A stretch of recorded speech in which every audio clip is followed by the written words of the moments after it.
నమస్కారం. నా పేరు శ్రీరామ్ శర్మ. ఎవరి మీదైనా క్రిమినల్ కేసు పెండింగ్ ఉందనుకోండి, అటువంటి వ్యక్తి పాస్పోర్ట్ తీసుకోవచ్చా? ఒకవేళ పాస్పోర్ట్ అయిపోయి టైం అయిపోతే రెన్యువల్ చేయొచ్చా? ఏదైనా నిషేధమా? ఇదే విషయాన్ని గౌరవ Allahabad high court single judge justice Shamim Ahmed ఒక తీర్పు ఇచ్చారు. ఒక స్త్రీ పైన సెక్షన్ 406, 420 ఐపీసీని అనుసరించి క్రిమినల్ కేసు పెండింగ్ ఉంది. పెండింగ్ ఉన్న టైంలో ఆ అమ్మాయి పాస్పోర్ట్ కావాలి అని పాస్పోర్ట్ అథారిటీస్కి అప్లై చేసింది. అది రిజెక్ట్ చేశారు. ఎందుకు అంటే నీ మీద క్రిమినల్ కేసు ఉంది కాబట్టి నీకు పాస్పోర్ట్ ఇవ్వలేము అని. ఇట్లా ఎందుకు రిజెక్ట్ చేస్తారు?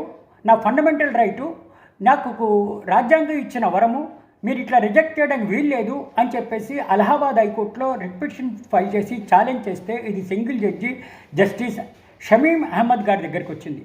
ఇరుపక్షాల వాదనలు విని తర్వాత గతంలో Maneka Gandhi versus union of India supreme court ఇటువంటి తరహా తీర్పిచ్చింది. పాస్పోర్టు ఇవ్వకుండా ఉండడానికి వీల్లేదు, పాస్పోర్ట్ రెన్యువల్ చేయకుండా ఉండడానికి వీల్లేదు, అది మన fundamental right. Criminal case pending ఉన్నా కూడా ఇట్లా గవర్నమెంట్ ఆఫ్ ఇండియా పాస్పోర్ట్ ఇవ్వవలసిందే అని. ఆ కేసు తీర్పును ఆధారంగా అలహాబాద్ హైకోర్టు కూడా ఇదే విధంగా డైరెక్షన్ ఇచ్చింది. పాస్పోర్ట్ ఇమీడియట్గా ఇవ్వవలసిందే, క్రిమినల్ కేసు పెండింగ్ ఉన్నా కూడా పాస్పోర్ట్ ఇవ్వవలసిందే అని ఆదేశాలు ఇచ్చారు. ఈ తీర్పు ద్వారా మనకు తెలిసేదేంటి?